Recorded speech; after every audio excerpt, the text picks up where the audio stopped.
Welcome to Wednesday Live with Anton Gunn. It is Wu-Tang Wednesday at 2 p.m. East Coast time, 11 a.m. Pacific.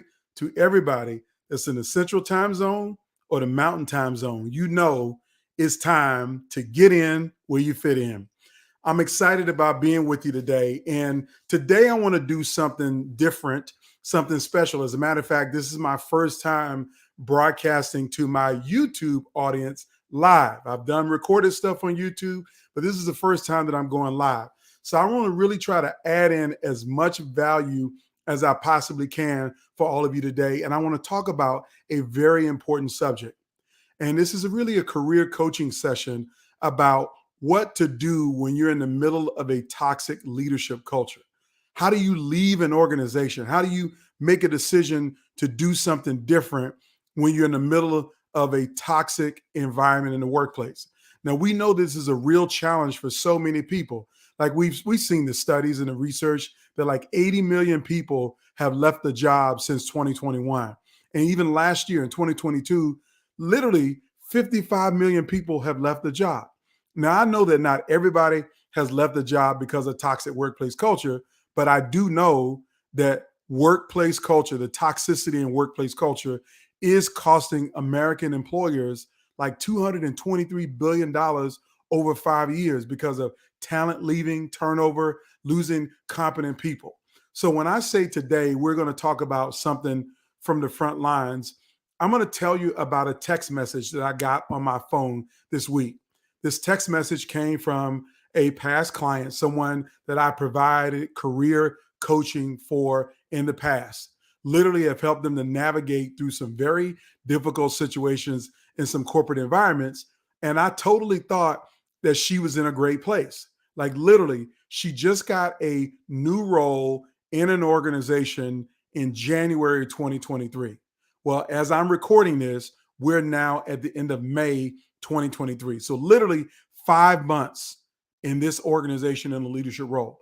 Now, before I tell you about the circumstance, I want to tell you about the organization because I think it's really important for you to have some context of the size of organization that I'm talking about and the leadership position this person is in. And I'm going to protect all confidentiality as much as possible, but I want to give you some context. So this is not a small organization and it is not a new organization.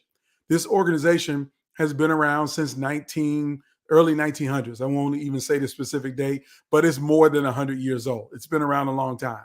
It's a very big organization too, with some 40 plus thousand employees worldwide. 40,000 employees work for this large organization.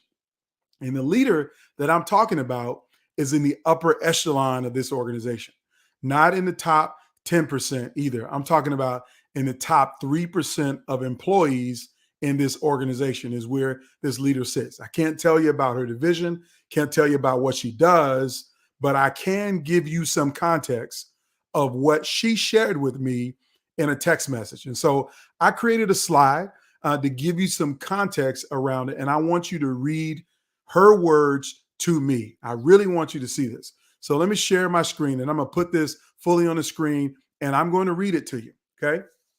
Here's the message that I got via text message. I think I'm going to start looking for something else with the goal of leaving in 3 months. The culture is just too toxic, particularly amongst its leaders and those who hold the power.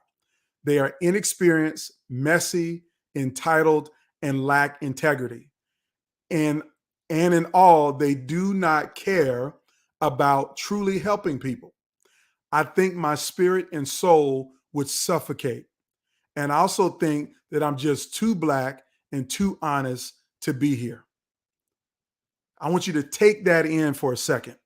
I wanted you to see the full screen of this, and I'm going to put myself back in the screen in a small box for a few minutes because I wanted to unpack a few pieces of what I'm looking at in this text message. I think I'm going to start looking for something else, meaning that she's not looking for anything else now, and she didn't plan to look for anything else because, again, she's only been in the role for 5 months. But her goal is to start looking for something else and leave in 3 months.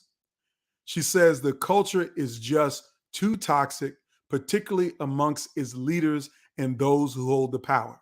So this is telling me that the toxic culture is in the C-suite of the organization. It's not down in the frontline workforce. It's not in the warehouse. It's not on the docks. It's not in the sales division. It is in the upper echelon of the organization, the people who hold all of the power. She says that they're inexperienced, messy, entitled, and they lack integrity. Well, I'm going to unpack that a whole lot more in this few minutes that I have left to share with you. And in all in all, they do not, she wanted to say, do not care about truly helping people. Again, I gave you the text message, raw, unedited version of the text message. And I think my spirit and my soul would suffocate. I also think that I'm just too Black and too honest to be here. Okay. So let me go back to the full screen me so we can really talk about what this really meant and what am I getting from this text message. Number one, the environment is too heavy and too hostile for her to find success as a professional. She went into a situation to do good, to have an impact, to use all of her prerequisite skills in this six-figure role to have an impact in this organization.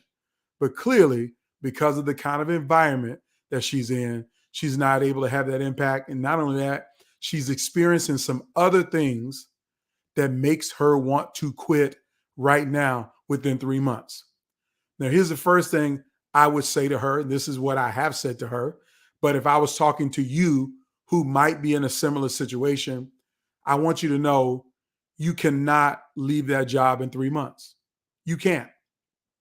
You can't. You shouldn't. You probably could just walk out of the door, but it would be unwise for you to walk away from your high-level executive job in 3 months. And let me tell you why. If you haven't started looking for an opportunity at this point, trying to leave in 3 months is crazy. You wouldn't even get through the interview process for a new executive role in 90 days to be able to walk away from this job. So I'm telling you right now, you need to get a checkup from your neck up. You're not going to quit in 3 months. You can't quit in 3 months. And it would not be wise for you and your family to make a decision that you're going to leave your high-level job in 3 months. Now, I'm not saying that you're to sit there and endure toxic culture for the rest of your life. I'm definitely not telling you that. As a matter of fact, I'm going to take my glasses off and I'm going to tell you that you shouldn't have to endure any level of toxic workplace culture. You do need to get out. But just like if you were in your house and the house was on fire and it's full of toxic fumes, you got to know how to exit properly so you can ensure your safety in getting out of the house. Because the last thing you want to do is to run into more fire, to run into more toxic fumes that literally might take you out and kill you. So the proverbial phrase that was used in my family, don't be foolish to try to jump out of the frying pan and end up in the fire. You got to have an escape plan. You got to have a plan to help you to get out of your organization. And listen, trust me, I've been where you are. I'm not talking to you some theoretical framework. I've been in organizations that had toxic leadership culture, and I had to make an escape plan to get out. And one time, my escape plan took me 3 years to execute. Another time, it took me 6 months to execute. So I'm going to tell you between somewhere in 6 months and 3 years is when you're going to be able to get out of that environment. But 3 months is unrealistic. So here's what you need to be doing. If you realize that you're in a toxic workplace culture and you're dealing with leaders who are making it hard to keep your integrity, that they're being messy, that you think that they're inexperienced or ineffective. I mean, all of those things very well could be true. But I want you to know that you need to document those things. The same way you send them to me in a text message or send them to me in an email message, you need to document what's happening. So when you say it's too toxic, I need you to define what the toxicity looks like to you. Is it name calling? Is it ostracization? Is it bullying? Is it harassment? Tell me what the toxicity is. You got to be descriptive. And I'm not saying tell me, but I'm saying you need to document the toxicity.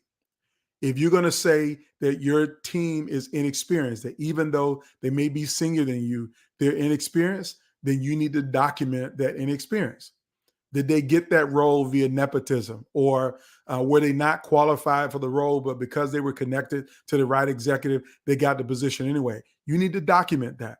And when I say document, again, I've told you before, you got to keep a journal. All smart leaders will keep a journal. So document, document, document. That's the first thing you need to do. The second thing you need to do, if you're going to get out, if you want to leave that organization, you got to figure out where you're going. Don't literally try to run away something. Your goal should be to run towards something good, something that you really want. And I know you weren't expecting to leave, and that's okay. Sometimes things change and things happen. But that's why I would advise you to always to keep a plan of what your dream job might be. And you might say, I was in my dream job, Anton. I wasn't planning on leaving. Okay, that's good. But your dream job has a competitor somewhere, right? So if your dream job was to be a VP at McDonald's, they do have a competitor. Someone that actually is probably really better. Might be Chick-fil-A. Maybe it's Burger King. I doubt it's Burger King. But it might be Wendy's. So you got to recognize that you're not a unicorn.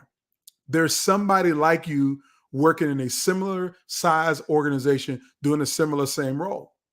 But you don't know if they're ready to leave, ready to retire, or maybe that position is vacant right now. So a prudent step for you is to stay up on LinkedIn. Stay connected to people who do what you do, who have a similar situated title in a similar type organization, and keep tabs on, are they moving to a new position? Did they just get promoted to something and now they got to backfill their role? So my point to you is you got to run towards something. So if I were you, I would keep a top 5. The same way Anton Gunn would make a top 5 list of my favorite rappers of all time. If I'm going to keep that list, then I want you to keep your list of the top 5 executive roles that I would like to have in my career. So make your list. And so if you want to make a game plan to exit your organization, you got to figure out, how are you going to get to those top 5 roles? Now, let's be clear. Let's say all of those jobs are full and you can't get one, but I will tell you that every organization is looking for high-level, talented leaders right now. I'm telling you, for every job posting, there are 2 job postings right now for every person looking for a job. So there's tremendous opportunity out there. But for a higher level, executive level role, you're not going to be able to get that higher level, executive level job inside of 30 days or 90 days. It just doesn't happen. They want to vet leaders. They want to, take you on a long process. And they may have 5 other people just like you applying for the same job. So you know that it's not going to happen in 90 days. But it can happen over 6 months or so. And maybe even a year if you have to wait for them to move someone out or for someone to retire. But the point is, you got to know where you want to go before you can leave. The third thing is, I'm going to tell you that you have to protect your mental health and your peace.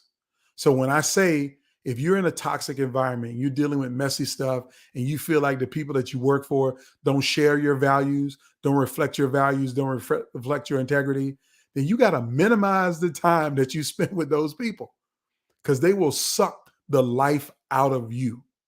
So how do you minimize the time? You go to work every day. You do your job. You participate actively in meetings, but you got to find an outlet away from them and away from work. So maybe that's your children. Maybe that's other family members. Maybe that's good friends. Maybe it's a gym. I don't know what it might be for you, but you got to find an outlet.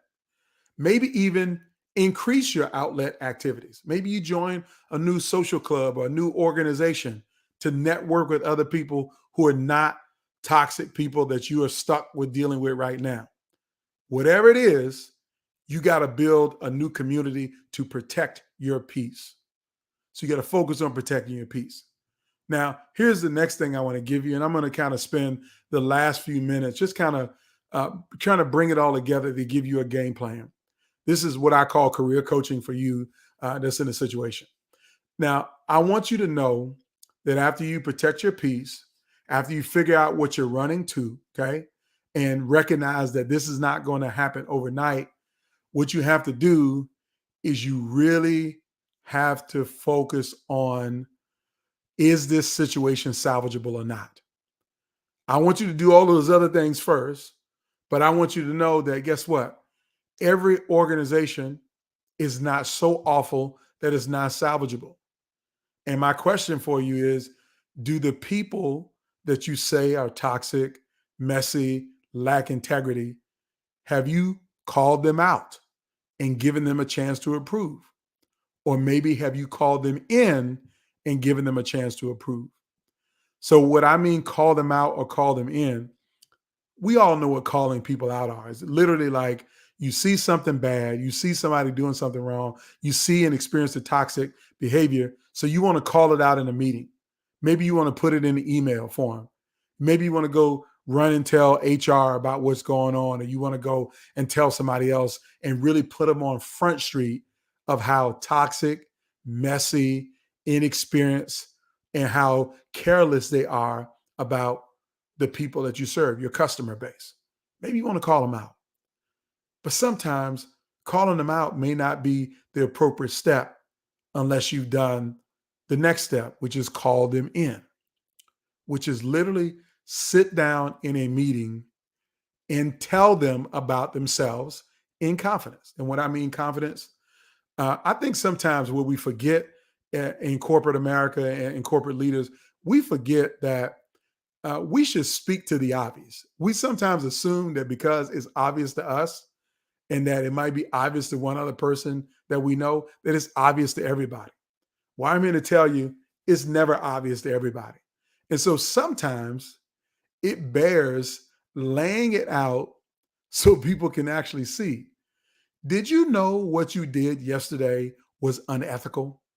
And you don't have to call them out. You can say it to me. I just got a question for you. Did you know what you did yesterday in the meeting was unethical? Did you realize what you said was sexist? Do you realize that you're literally going against the values of our company? Like you can literally ask that to people in a meeting and you're going to get one or two responses. One, they're going to say, "Oh my God, I did not know. I'm so sorry." And they may try to correct it. Well, then that means this situation is salvageable. But if you ask them, "Did you know what you did was unethical?" Hey, I did it because I can. Or I did it because everybody is doing it. You get that kind of response, then you know that the problem of the culture is actually bigger when a person feels empowered to do something unethical or toxic or bad, racist, sexist, whatever term you want to use, because everybody is doing it. And if that doesn't sit with you, then it's time for you to get out. But I really do believe that before you think you can jump out of the frying pan into the fire, you got to know that the process may take a while for you to leave. You got to have a game plan and run to something rather than run away from something. The other thing that I'm going to tell you, and I'm going to repeat this over and over again, just see if it's salvageable. It may not be. And I don't want you to get caught up in thinking, well, I'm just going to keep trying for another year or two. Sometimes it's never going to get better.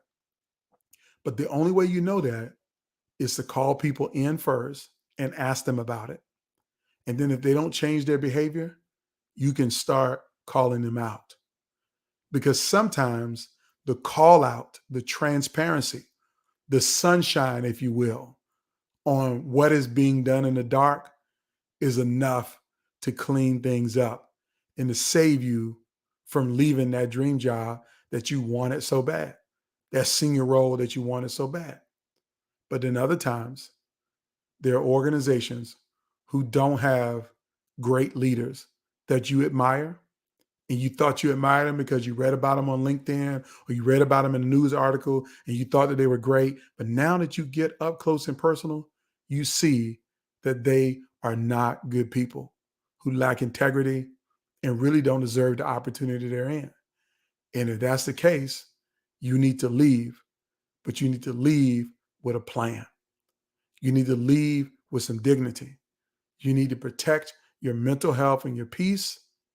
and you need to know where you're running to and not running from. So I hope this is helpful to you. Again, this is what I share with my past client who reached out to me and shared these insights. But I will tell you this, just in the 2 conversations we've had since I got that text message on Monday, today she's in a much better place because she's found some new allies. She recognized that not everybody is bad.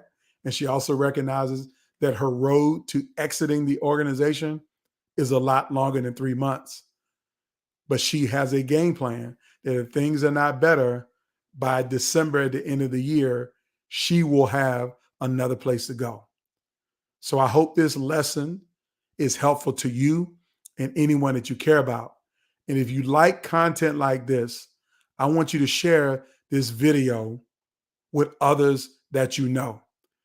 I want you to make sure that people are able to get the information that they need so they can deal with difficult situations. But most importantly, I want you to follow me on all platforms, and I want you to download my toolkit to help you to become a better leader so you never become the leader that is being talked about, like my friend and past client is talking to me about her current bosses. And you can get that toolkit at antongunn.com/toolkit. It's available for you. It'll help you. It'll give you some nuggets on how to model the great behaviors. And I share some of the key pivotal points in my presentation. antongunn.com/toolkit. I'm giving it away to you for free. I'm putting you up on game. So I hope this matters to all of you. Thank you, Joseph. Thank you, Yolanda. I appreciate you all chiming in with me. I'll see you all next Wednesday, same bat time, same bat channel. This is Anton Gunn. It's been my pleasure and privilege to be with you. Everybody have a fantastic day.